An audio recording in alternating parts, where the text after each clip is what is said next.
প্ৰিয় ছাত্ৰ-ছাত্ৰীসকল এইটো ভিডিঅ'ৰ জৰিয়তে আমি অনুশীলনী 1.1ত দিয়া 1 নম্বৰ প্ৰশ্নবোৰ সমাধান কৰিম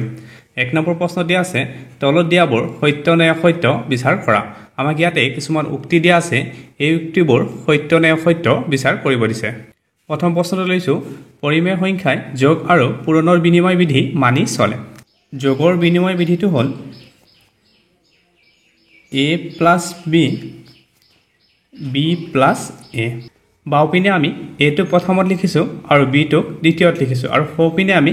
b টো প্ৰথমত লিখিছো আৰু a টো দ্বিতীয়ত লিখিছো এটা উদাহৰণ সহায়ত আমি ভালদৰে বুজিব চেষ্টা কৰো ধৰি লোৱা a ৰ মানটো আমি ধৰিলো 2 আৰু b ৰ মানটো ধৰিলো আমি 3 এতিয়া 2 আৰু 3 যোগ কৰিলে আমি কিমান পাম 5 আৰু সোঁপিনে আমি কৰো b ৰ মানটো লৈছিলো আমি 3 আৰু a ৰ মানটো লৈছো আমি 2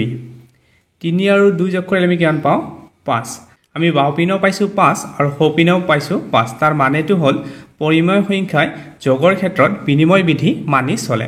এতিয়া আমি পূৰণৰ ক্ষেত্ৰত চাওঁ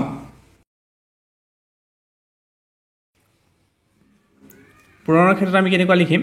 a পূৰণ b বাওপিনে আমি লিখিছো a পূৰণ b আৰু সোঁপিনে আমি লিখিম b পূৰণ a মানে প্ৰথম পদটো ইয়াতে a আৰু দ্বিতীয় পদটো b আৰু ইয়াতে প্ৰথম পদটো b আৰু দ্বিতীয় পদটো a এতিয়া আমি আকৌ উদাহৰণ লওঁ a ৰ মানটো লৈছো 2 আৰু b ৰ মানটো লৈছো 3 2 আৰু 3 পূৰণ কৰিলে আমি পাওঁ 6 এপিনে আমি b ৰ মানটো ধৰিছিলো কিমান 3 আৰু a ৰ মানটো ধৰিছিলো আমি 2 3 আৰু 2 পূৰণ কৰিলে আমি কিমান পাওঁ 6 আমি বাওপিনেও 6 পাইছো আৰু সোঁপিনেও 6 পাইছো তাৰ মানে হ'ল পৰিমেয় সংখ্যাই পূৰণৰ ক্ষেত্ৰত বিনিময় বিধি মানি চলে তাৰ মানে এই উক্তিটো সত্য সহজ ভাষাত ক'ব গ'লে যিকোনো একে সংখ্যাকে উলট-পালটকে যোগ কৰা বা পূৰণ কৰাটোৱে হ'ল বিনিময় বিধি তোমালোকে যিকোনো দুটা বা তিনিটা সংখ্যা লোৱা সেই সংখ্যাবোৰক যদি উলট-পালটকে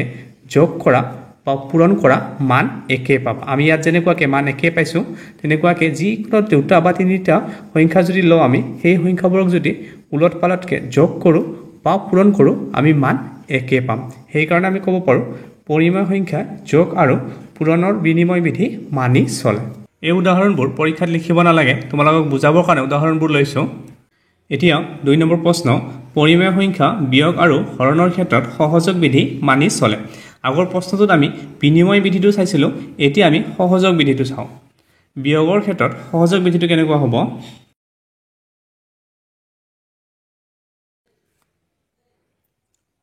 সহযোগ বিধিটো এনেকুৱাকৈ লিখিম বিয়োগৰ ক্ষেত্ৰত a বিয়োগ b বিয়োগ c প্ৰথমতে আমি a ৰ পৰা b বিয়োগ কৰোঁ প্ৰথম আমি a আৰু b বিয়োগ কৰিম সেই কাৰণে আমি a আৰু b ব্ৰেকেট দিছো আৰু সোঁপিনে লিখিম a বিয়োগ b বিয়োগ c কিন্তু এতিয়া আমি a আৰু b প্ৰথমতে বিয়োগ নকৰো এতিয়া আমি ইয়াতে b আৰু c প্ৰথমতে বিয়োগ কৰিম সেই কাৰণে আমি b আৰু c ত ব্ৰেকেট দিছো এতিয়া আমি এটা উদাহৰণ সহায়ত ভালদৰে বুজিব চেষ্টা কৰো ধৰি লোৱা a ৰ মানটো আমি লৈছো 6 আৰু b ৰ মানটো লৈছো আমি 4 আৰু c ৰ মানটো আমি লওঁ 2 যেহেতু ব্ৰেকেট দিয়া আছে ব্ৰেকেট দিয়া থাকিলে এই দুটা সংখ্যা আমি প্ৰথমতে কৰিব লাগিব বিয়োগ 6 ৰ পৰা 4 বিয়োগ কৰিলে আমি পাম 2 এতিয়া এই 2টো থাকি গ'ল এতিয়া 2 ৰ পৰা 2 বিয়োগ কৰিলে আমি পাওঁ 0 বাওপিনে আমি পালো 0 এতিয়া আমি সোঁপিনে চাওঁ a ৰ মানটো আমি একে ধৰিম 6 ধৰিছো ইয়াতে 6 ধৰিম b ৰ মানটো আমি ধৰিছো 4 আৰু c ৰ মানটো আমি ধৰিছো 2 এতিয়া আমি প্ৰথমতে ব্ৰেকেটৰখিনি বিয়োগ কৰি লওঁ 4 ৰ পৰা 2 বিয়োগ কৰিলে আমি পাম 2 এতিয়া আমি 6 ৰ পৰা 2 বিয়োগ কৰিলে আমি পাওঁ 4 আমি সোঁপিনে পাইছো 4 আৰু বাওপিনে পাইছো 0 তাৰ মানে আমি সমান নাপালো আমি যেহেতু বাওপিনে পাইছো 0 আৰু সোঁপিনে পালো 4 আমি দুইপিনে যেহেতু সমান পোৱা নাই তাৰ মানে হ'ল পৰিমেয় সংখ্যাই বিয়োগৰ ক্ষেত্ৰত সহযোগ বিধি মানি নচলে এতিয়া আমি হৰণৰ ক্ষেত্ৰত চাওঁ হৰণৰ ক্ষেত্ৰত আমি লিখিম a হৰণ b হৰণ c প্ৰথমতে আমি 1 b ৰে হৰণ কৰিম আৰু সোঁপিনে আমি লিখিম a হৰণ b হৰণ c আমি সোঁপিনে b আৰু c প্ৰথমতে হৰণ কৰিম এটা উদাহৰণ লওঁ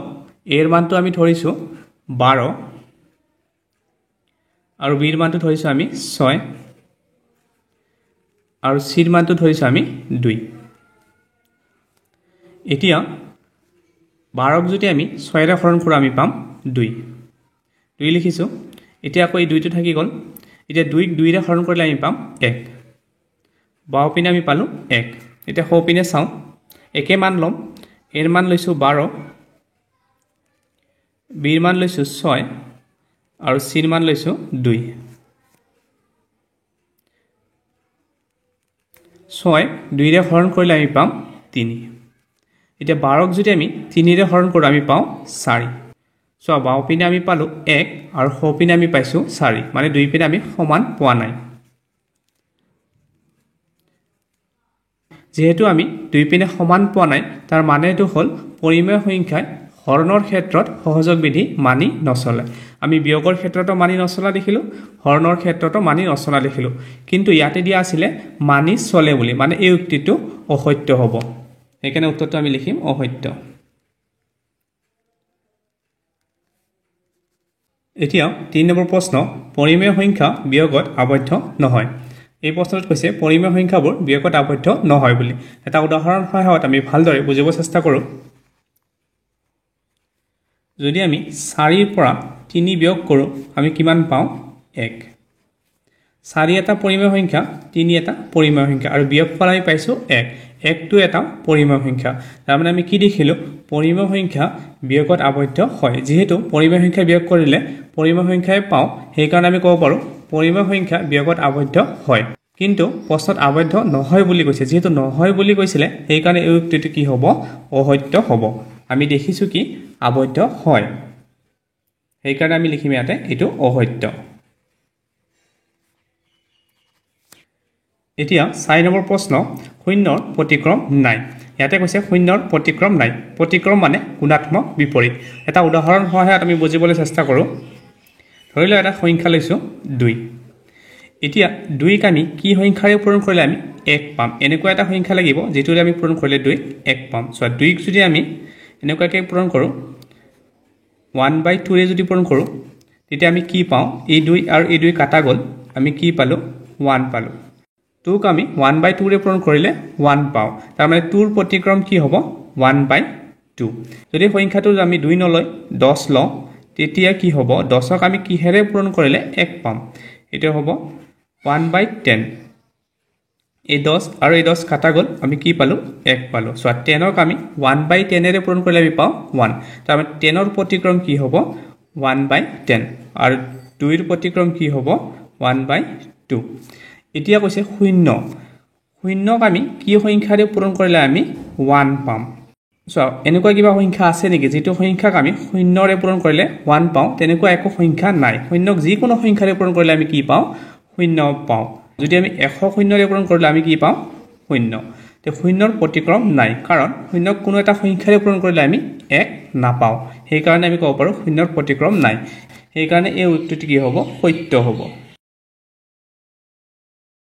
এতিয়া 5 নম্বৰ প্ৰশ্ন শূন্যত পৰিমেয় সংখ্যা ইয়াতে কৈছে শূন্যত পৰিমেয় সংখ্যা আমি পঢ়িছোঁ যিবোৰ সংখ্যাক আমি p/q আকাৰত লিখিব পাৰোঁ সেইবোৰ সংখ্যাই পৰিমেয় সংখ্যা এতিয়া শূন্যটোক আমি কেনেকুৱাকৈ লিখিব পাৰোঁ হৰত আমি 1 এটা লিখিব পাৰোঁ এইটো p/q আকাৰত হ'ল বা আমি এনেকুৱাকৈ লিখিব পাৰোঁ 0/2 লিখিব পাৰোঁ চোৱা 0/2 মানে হ'ল 0ই হ'ব 0/1 মানে হ'ল 0 তাৰ মানে আমি শূন্যক যিকোনো সংখ্যাৰে হৰণ কৰিলে আমি কি পাওঁ 0 পাওঁ এতিয়া যদি শূন্যক 1ৰে হৰণ কৰোঁ আমি কি পাওঁ 0 তাৰ মানে শূন্যটোক আমি p/q আকাৰত লিখিব পাৰোঁ সেই কাৰণে কি ক'ব পাৰোঁ শূন্যটো এটা পৰিমেয় সংখ্যা সেই কাৰণে এই উত্তৰটো হ'ব সত্য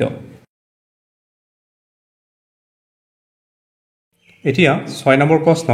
আমি বাওঁফাল আৰু সোঁফাল চাই ক'ব লাগে এইটো সত্য নে অসত্য বাওঁফালত ইয়াতে 3/2 আছে সোঁফালতো ইয়াতে 3/2 আছে বাওঁফালত ইপিনে 5/6 আছে ইপিনেও 5/6 আছে আৰু 4/7 বাওঁফালে আছে আৰু সোঁফালেও আছে 4/7 যদি আমি এনেকুৱাকৈ ধৰোঁ এইটোক যদি আমি a ধৰোঁ এইটো a হ'ব পূৰণ 5/6ক আমি b ধৰিলোঁ b পূৰণ আৰু 4/7ক আমি c ধৰিলোঁ এনেকুৱাকৈ লিখিব পাৰোঁ a পূৰণ b পূৰণ c এইটোক আমি a ধৰিছোঁ এইটোক b ধৰিছোঁ আৰু এইটোক c ধৰিছোঁ এতিয়া সোঁফালে চাওঁ 4/7ক আমি কি ধৰিছোঁ চি এইটো হ'ব চি পূৰণ 5/6ক আমি ধৰিছোঁ বি ইয়াতে চি পূৰণ বি হ'ব আৰু 3/2ক আমি ধৰিছোঁ এ এইটো হ'ব চি পূৰণ বি পূৰণ এ এইটো হ'ল বিনিময় বিধি আমি 1 নম্বৰত আলোচনা কৰিছোঁ এইটো হ'ল পূৰণৰ বিনিময় বিধি পূৰণৰ বিনিময় বিধিত আমি কি দেখিছোঁ যিকোনো সংখ্যাকে আমি যদি উলট পালটকৈ পূৰণ কৰোঁ আমি মান একে পাওঁ তাৰমানে বাওঁফালে মান যিমান পাম আমি ইয়াৰে সোঁফালে মান একে পাম এইটো যেহেতু পূৰণৰ বিনিময় বিধিত পৰিছে সেইকাৰণে এইটো সত্য হ'ব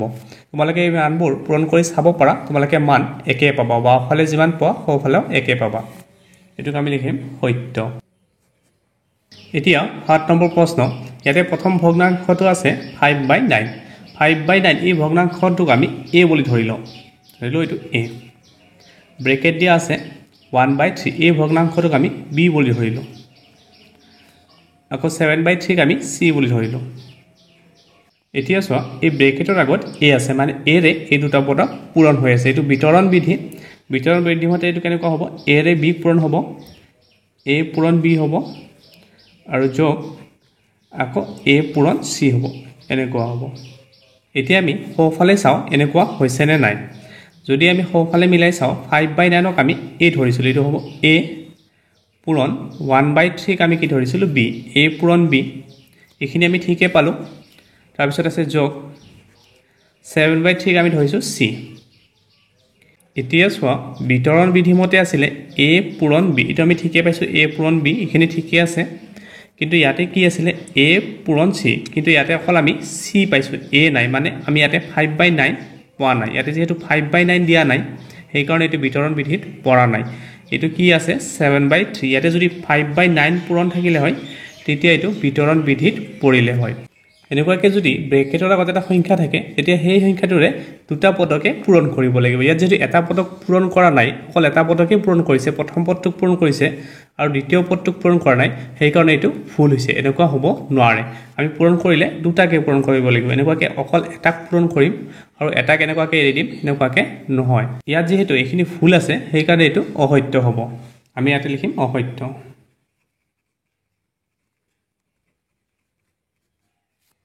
এতিয়া 8 নম্বৰ প্ৰশ্ন ইয়াত যদি ভালকৈ চোৱা তোমালোকে দেখিব পাৰিবা এইটো সহযোগ বিধি আমি 2 নম্বৰ প্ৰশ্নত সহযোগ বিধি আলোচনা কৰিছোঁ তাত আমি দেখিছোঁ কি বিয়োগৰ ক্ষেত্ৰত সহযোগ বিধি নাখাতে যদি এইটোক a বুলি ধৰা এইটো পদক a ধৰিলোঁ এইটোক b আৰু এইটোক c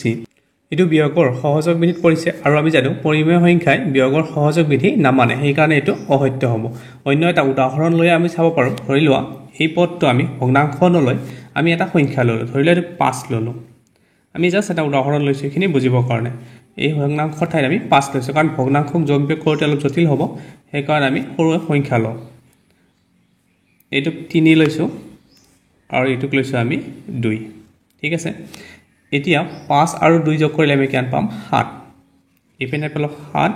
বিয়োগ 3 7ৰ পৰা 3 বিয়োগ কৰিলে আমি পালোঁ 4 ইপিনে পালোঁ আমি 4 এতিয়া এই পদটোৰ ঠাইত আমি কি লৈছিলোঁ 5 একে লওঁ 5 এইটো ঠাইত আমি লৈছিলোঁ 3 আৰু এইটো ঠাইত আমি লৈছিলোঁ 2 3 আৰু 2 যোগ কৰিলে হয় 5 সো 5ৰ পৰা 5 বিয়োগ কৰিলে আমি কি পাওঁ 0 সো ইপিনে পালোঁ আমি 0 আৰু ইপিনে পাইছোঁ 4 মানে দুই পিনে সমান পোৱা নাই সো ইয়াতো যদি আমি কৰি চাওঁ আমি সমান নাপাম সেইকাৰণে আমি এইটো অসত্য বুলি ক'ব পাৰোঁ উত্তৰটো হ'ব অসত্য এতিয়া 9 নম্বৰ প্ৰশ্ন এইটো আমি কৰি চাম কৰি চাই আমি গম পাম উত্তৰটো হয় নে নহয় এতিয়া আমি 3 ৰে কাটিব পাৰোঁ 3 × 3 3 3 × 9 এতিয়া যদি পূৰণ কৰোঁ 2 × 2 ইয়াতে মাইনাছ আছে -2 হ'ব আৰু 3 আৰু 11 পূৰণ কৰিলে হ'ব 33 মানে এইটো পালোঁ -2/33 কিন্তু ইয়াতে দিয়া আছিলে -3/11 মানে আমি সমান নাপালোঁ সেইকাৰণে এইটো অসত্য এতিয়া 10 নম্বৰ প্ৰশ্ন এইটো যদি ভালকৈ চাওঁ আমি দেখিব পাম এইটো বিতৰণ বিধিত পৰিছে আমি 8 নম্বৰ প্ৰশ্নত বিতৰণ বিধি আলোচনা কৰিছিলোঁ যদি এইটো পদক আমি a বুলি ধৰোঁ এইটো b আৰু এইটো c বিতৰণ বিধিমতে কি আছিলে a পূৰণ b হ'ব যোগ a পূৰণ c হ'ব বিতৰণ বিধি মতে এইটো পূৰণ হ'ব আৰু এইটো পূৰণ হ'ব এতিয়া আমি এইটোৰ লগত মিলাই চাওঁ এইটো পিনে পূৰণ হৈছে নে নাই এইটো পূৰণ হ'লে এইটো হ'ব 4/9 পূৰণ 11/12 এইটো পূৰণ হৈছে আকৌ প্লাস আছে আকৌ এইটো পূৰণ হ'ব 4/9 পূৰণ -5/6 এইটোকো পূৰণ হৈছে তাৰ মানে ইয়াতে বিতৰণ বিধি খাটিছে এই কাৰণে এইটো কি হ'ব শুদ্ধ হ'ব আমি এইটো লিখিম সত্য